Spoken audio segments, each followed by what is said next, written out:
అందరికీ నమస్కారం. ఈరోజు ప్రపంచ ఆదివాసీ దినోత్సవం సందర్భంగా ఇక్కడ విచ్చేసినటువంటి నా గిరిజన సోదర సోదరీమణులందరికీ కూడా ప్రపంచ ఆదివాసీ దినోత్సవం సందర్భంగా మీ అందరికీ శుభాకాంక్షలు తెలియజేస్తా ఉన్నాను.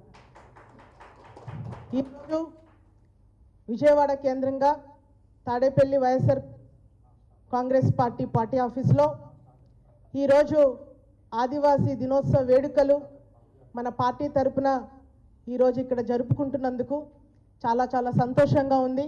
ఈ కార్యక్రమానికి ముఖ్య అతిథులుగా విచ్చేసినటువంటి గౌరవ శాసన మండలి సభ్యులు పెద్దలు డాక్టర్ కుంభా రవిబాబు గారిని వేదిక మీద రావాల్సిందిగా కోరి ప్రార్థిస్తూ ఉన్నాము. అదేవిధంగా అరకు శాసనసభ్యులు రేగం మచ్చలింగం గారిని, అదేవిధంగా ఉమ్మడి జిల్లా పరిషత్ చైర్పర్సన్ జల్లిపల్లి సుభద్ర గారిని, మాజీ పార్లమెంట్ సభ్యురాలు సోదరి మాధవి గారిని, అదేవిధంగా స్టేట్ కమిటీలో వైఎస్ఆర్ కాంగ్రెస్ పార్టీ రాష్ట్ర ఎస్టీ సెల్ కమిటీలో ఉన్నటువంటి పెద్దలందరినీ కూడా వేదిక మీదకి వచ్చి మన గౌరవ పెద్దలు, మన పూర్వీకులు, మన హక్కుల కోసం పోరాటం చేసినటువంటి మన పెద్దలందరికీ కూడా పూలమాలలు వేసి నివాళులు అర్పించాల్సిందిగా కోరి ప్రార్థిస్తూ ఉన్నాం.